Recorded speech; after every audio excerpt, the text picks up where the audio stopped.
আসসালামু আলাইকুম রহমতুল্লাহ।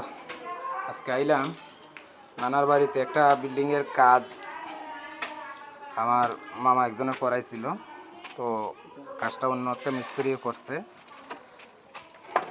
এখানে একটা জিনিস দেখাইতেছি, আপনারা দেখতে পারতেছেন। এটা সিঁড়ির রুম। সিঁড়ির রুমের যে জায়গাটা, এই জায়গাটা মাত্র 3 ফিট, মাত্র 3 ফিট সিঁড়ির চকিটা। এতে মারতে এই সামান্য লুটে, পুরা গাঁথনিও হয় নাই। এখানে মাত্র এতটুক পরিমাণে গাঁথনি হয়েছে, আপনার 4 ফুট পরিমাণে গাঁথনি হয়েছে। এই 4 ফুট পরিমাণের গাঁথনির সাথে এই যে আপনারা দেখতেছেন, এই জায়গাটা পুরাটা ফাটা দিছে। প্রায় আধা ইঞ্চি 1 ইঞ্চি উপরটা পুরা 1 ইঞ্চির মতো ফাঁক হয়ে গেছে। তো এটা হয়েছে এই কারণে, কারণ এই সিঁড়ির যে চকিটা, এই চকিটা আপনার নিচের দিকে ডাবতেছে।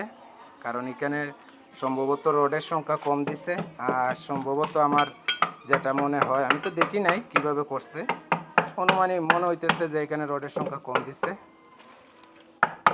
আপনার এইদিকে দেখতেছেন দুইটা সাইডই এভাবে সেমভাবে নিচের দিকে নামতেছে।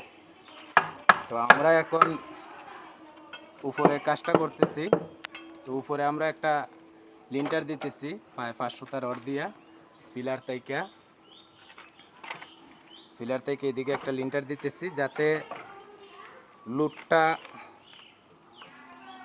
5 সুতা 2.5 সুতি রড দিয়া একটা লিন্টার দিতেছি, যাতে লুটটা আপনার পিলারের মধ্যে চলে আসে। তো ভাই, সবাইকে একটা জিনিস অনুরোধ করব, সামান্য 20-30 টাকা রেটের কমের জন্য আপনারা এমন কাউকে কাজ দিবেন না, যাদের কাজের কারণে আপনার সারা জীবনের ইনকাম নষ্ট হয়।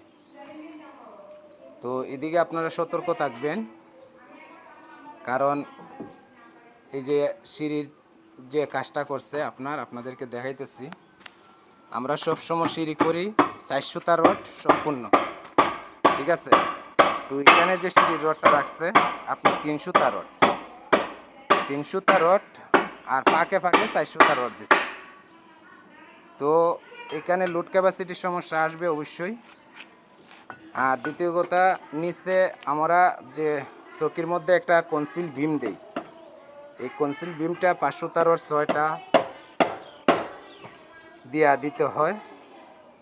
যদি কম কইরা রড দিয়া কনসিল করা হয়, কিংবা কনসিলের মাথায় ব্যান্ড না দেওয়া হয়, হুক না দেওয়া হয়, তাহলে এই সমস্যাগুলো আসে। ওকে, আসসালামু আলাইকুম।